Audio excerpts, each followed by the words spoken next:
from scratch to this.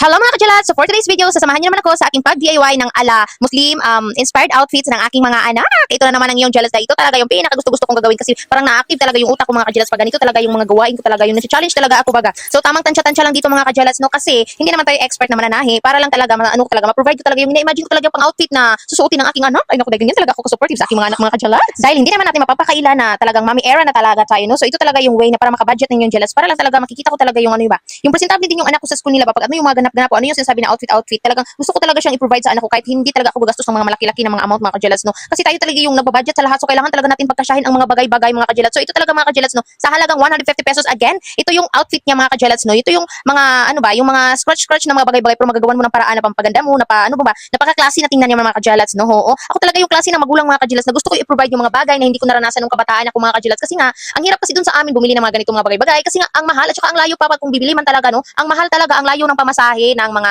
pag-commute papunta doon sa mga location ng mga bilihan mga kajilat. So dito talaga sa Dumaguete mga kajilat, given talaga yung lahat ng mga blessing. Nasa tabi-tabi lang talaga mga kajilat. Kung marunong ka lang talaga dumaskarte sa buhay at kailangan mo talaga ng initiative mo ba? Paganahin mo yung initiative mo mga kajilat sinakulay. Walang imposible sa mga bagay na gusto mong gawin. At saka ayan ang mga kajilat at very excited naman ang inahan na iyan. Kaya challenge ang aking pagka-creative mga kajilat. No, share ko lang talaga mga kajilat. No, noon talaga nung kabataan ako mga kajilat, naiinggit ako noon kasi pag sabi ng mga teacher ko, oh, ganitong outfit na susuotin niyo, hindi ko talaga mapoprovide mga kajilat kasi nga hindi naman afford yung mga ganitong bagay kahit syempre kahit kunting amount lang, hindi talaga namin afford kasi importante talaga yung mga priority, mga bagay-bagay talaga mga kajilats kasi isang suotan lang naman. Pero blessed pa rin ako sa sarili ko mga kajilats no kaya yun ang nangyari sa akin yung mga bagay hindi ma-provide ng aking mga parents noon nung panahon na nag-aaral pa ako. Pero blessed ako kasi naging inspiration ko yun mga kajilats na gusto ko sa sarili ko na maging creative ako para balang araw magkakaroon ako ng anak at least ma-provide ko kahit paano ba hindi man mahal at least mga murang amount ma-provide natin di ba mga kajilats. Ito lang naman talaga yung mga satisfaction natin as a parents talaga kahit hindi tayo magarbo, hindi kailangan mahaling bagay. Kailangan mo lang talaga madiskarte ka at i-recycle mo lang talaga yung mga bagay-bagay. At natutuwa naman talaga ako jilats mga jilats no kasi nga yung anak ko proud na proud sa akin na sinakulay hino para namang hindi magaganahan gumawa sa mga ganito mga bagay-bagay at mag-provide sa mga